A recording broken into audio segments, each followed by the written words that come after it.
வணக்கம் நண்பர்களே, முக்கிய செய்திகளை இந்த பதிவில் பார்க்க போகிறோம். நேற்று சமூக வலைதளத்தில் பெரிய பஞ்சாயத்துங்க. என்னன்னா, நடிகர் விஜயும் நடிகை த்ரிஷாவும் ஒன்றாக ஒரு மேரேஜ் ஃபங்க்ஷனை அட்டன் பண்ணியிருக்காங்க. ஒரு திருமண நிகழ்ச்சியை அட்டன் பண்ணியிருக்காங்க. ஒன்றா அட்டன் பண்ணது ஒரு பெரிய டிபேட்டாக மாறி இருக்கு.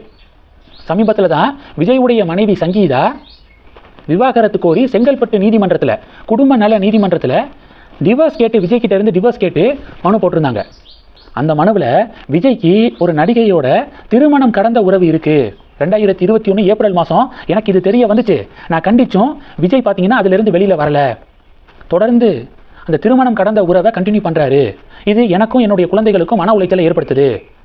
அதனால விஜய் கிட்ட இருந்து விவாகரத்து கோருகிறேன் அப்படின்னு டிவோர்ஸ் மனு செங்கல்பட்டு நீதிமன்றத்தில் விவாகரத்துக்கு அப்ளை பண்ணியிருக்காங்க. ஆக்சுவலாக பார்த்தீங்கன்னா டிசம்பர் மாதம் சங்கீதா அப்ளை பண்ணுது. அது இது திடீர்னு இப்போ எப்படி கசிந்தது, எப்படி லீக் ஆனிச்சு? தாவேக்காரங்களாம் திமுக தான் லீக் பண்ணியிருப்பாங்க. இது பொலிட்டிக்கலாக விஜயுடைய பேரை டேமேஜ் பண்ணும், அதனால திமுக தான் இதை லீக் பண்ணியிருப்பாங்க அப்படின்னு தாவேக்காரங்க சொன்னாங்க. நேற்று விஜய் திரிஷாவோட வந்ததை பார்க்கும்போது ஒருவேளை விஜயை லீக் பண்ணியிருப்பாரோ?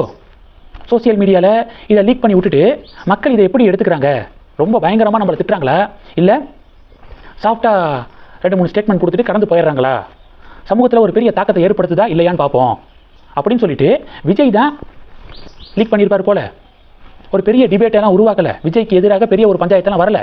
அதனால சரி இப்போ ஓப்பனாக நம்ம த்ரிஷாவோட ஃபங்க்ஷனுக்கெல்லாம் போகலாம் அப்படின்னு சொல்லிட்டு விஜய் அவர் தான் லீக் பண்ணியிருப்பார் போல சங்கீதாவுடைய டிவோர்ஸ் மனுவை அப்படின்னு ஒரு பக்கெட்டு திமுக காரங்க, அதிமுக காரங்க, பாஜக காரங்களாம் பதிவுகள் போட்டுக்கிருக்காங்க.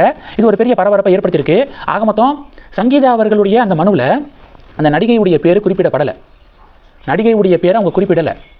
நேற்று விஜய் த்ரிஷாவோட ஒன்றா ஃபங்க்ஷனுக்கு போனார்ல, இதுக்கப்புறம் பார்த்தீங்கன்னா ஒருவேளை சங்கீதா சொன்ன நடிகை த்ரிஷாவாக தான் இருக்கும் போல அப்படின்னு சொல்லிட்டு இப்போ எல்லாரும் பேச ஆரம்பிச்சிருக்காங்க சமூக வலைதளத்தில். நயினார் முதல்ல விஜய் த்ரிஷாவை விட்டு வெளியில் வரணும் அப்படின்னு சில நாட்களுக்கு முன்பாக சொல்லி சமூக வலைதளத்தில் கடுமையான எதிர்ப்பு வந்துச்சு. அப்போ த்ரிஷா தரப்பு ஒரு விளக்கம் கொடுத்தாங்க. அந்த விளக்கத்தில் பார்த்தீங்கன்னா ஒருத்தங்களுடைய தனிப்பட்ட விவகாரத்தை பொது வெளியில் பேசுறது ஏற்கத்தக்கது அல்ல அப்படின்னு சொல்லிட்டு த்ரிஷா தரப்பு விளக்கம் கொடுத்தாங்க. அப்போவே விஜயுடைய ஹேட்டர்ஸ்லாம் என்ன சொன்னாங்கன்னா, எந்த இடத்துலையும் இல்லை அப்படியெல்லாம் இல்லை, விஜயோட இருக்கிறது நட்பு மட்டும்தான் அப்படின்னு எந்த இடத்துலையும் த்ரிஷா மறுக்கலை.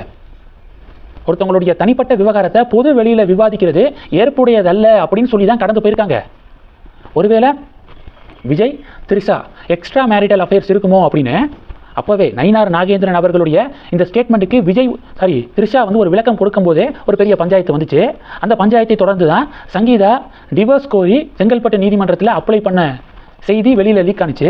இப்போ அதனை தொடர்ந்து ஜோடியாக ஃபங்க்ஷனுக்கே இப்போ விஜய் போயிருக்காரு. ஸோ விஜய் தரப்புக்கிட்ட இருந்து இது தொடர்பாக ஒரு ப்ராப்பரான விளக்கம் இருக்கணும்.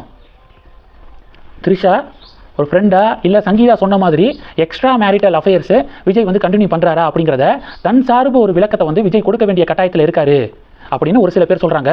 ஒரு சில பேர் இது அவருடைய பிரைவசி மேட்டர், அவர் யார் கூட வேணாலும் எங்கே வேணாலும் போகட்டும், அது அவங்களுடைய தனிப்பட்ட விவகாரம், அதை எதுக்காக அரசியலோட முடிச்சு போடுறீங்க அப்படின்னு ஒரு சில பேர் விஜய்க்கு சப்போர்ட் பண்ணுறாங்க. உங்களுடைய பாயிண்ட் என்ன, மறக்காமல் கமெண்ட் பண்ணுங்கள். ஒன்று. ரெண்டாவது என்ன பார்க்க போகிறோன்னா, அண்ணாமலை இருக்கார்ல, திமுகவை மிக கடுமையாக சாடியிருக்காரு. என்ன சொல்லியிருக்காருன்னா, கர்நாடகா காங்கிரஸ் கவர்மெண்ட் பட்ஜெட்டில் மேகதாது அணை கட்ட விரிவான திட்ட அறிக்கை தயாரிக்க போகிறோம் அப்படின்னு அதிகாரப்பூர்வமாக அறிவிச்சிருக்காங்க. டீட்டெயில்டு ப்ராஜெக்ட் ரிப்போர்ட்டை நாங்கள் தயாரிக்க போகிறோம் அப்படின்னு அறிவிச்சிருக்காங்க மேகதாது டேம் தொடர்பாக. இதுக்கு தான் அண்ணாமலை கடும் கண்டனத்தை பதிவு செஞ்சுருக்காரு. இப்போ தான் திமுக காங்கிரஸ் இடையே கூட்டணி ஒப்பந்தம் கையெழுத்தானுச்சு. ஒப்பந்தம் கையெழுத்தாகி 24 மணி நேரத்தில் இப்படிப்பட்ட ஒரு அறிவிப்பை கர்நாடகா காங்கிரஸ் அரசாங்கம் சட்டப்பேரவையில் அறிவிச்சிருக்காங்க. அப்போது திமுக காங்கிரஸை கூட்டணிக்குள்ளே கொண்டு வரதுக்காக தமிழகத்துடைய உரிமையை விட்டு கொடுத்துட்டாங்களா? தமிழகத்துடைய உரிமையை விட்டு கொடுத்த மாதிரி தெரியுது. திமுகவுடைய நலனை காப்பதற்காக தமிழகத்துடைய நலனை தாரை வார்த்த மாதிரி இருக்கு. இந்நேரம் ஒரு கண்டனம் தெரிவிச்சிருக்க வேண்டாமா திமுக கர்நாடகா காங்கிரஸ் கவர்மெண்ட்டுக்கு அப்படின்னு அண்ணாமலை அறிக்கை வெளியிட்டிருக்காரு. திருச்சியில் ஏதோ ஒரு ரயில்வே மண்டல அலுவலகத்தில் கர்த்தவிய துவார் அப்படின்னு ஹிந்தி வார்த்தை தமிழில் எழுதப்பட்டிருக்கு அப்படின்னு எப்படி பஞ்சாயத்து பண்ணாங்க திமுக. ஆனால் உண்மையிலேயே பஞ்சாயத்து பண்ண வேண்டியது இந்த விவகாரத்துக்கு தான். மேகதாது அணை டீட்டெயில்டு ப்ராஜெக்ட் ரிப்போர்ட்டை நாங்கள் தயாரிக்க போகிறோம் அப்படின்னு அதிகாரப்பூர்வமாக கர்நாடகா காங்கிரஸ் கவர்மெண்ட் இன்னைக்கு சட்டப்பேரவையில் தெரிவிச்சிருக்காங்க. இதனை கண்டித்து ஒரு காங்கிரஸ்காரங்க தமிழகத்தில், ஒரு திமுக தலைவர்கள், ஒரு கம்யூனிஸ்ட் தலைவர்கள் வெங்கடேசன்லாம் வாயவே திறக்கலையே அப்படிங்கிற ஒரு டிபேட்டு தான் உருவாயிருக்கு. இது 2. இந்த செய்திகளை பற்றி உங்களுடைய பார்வைகளை மறக்காமல் கமெண்ட் பண்ணுங்கள். தொடர்ந்து கணக்கில் இருங்க. அடுத்தடுத்து நிறையா பதிவுகளை பார்க்க போகிறோம். நன்றி. ஜெய் ஹிந்த்.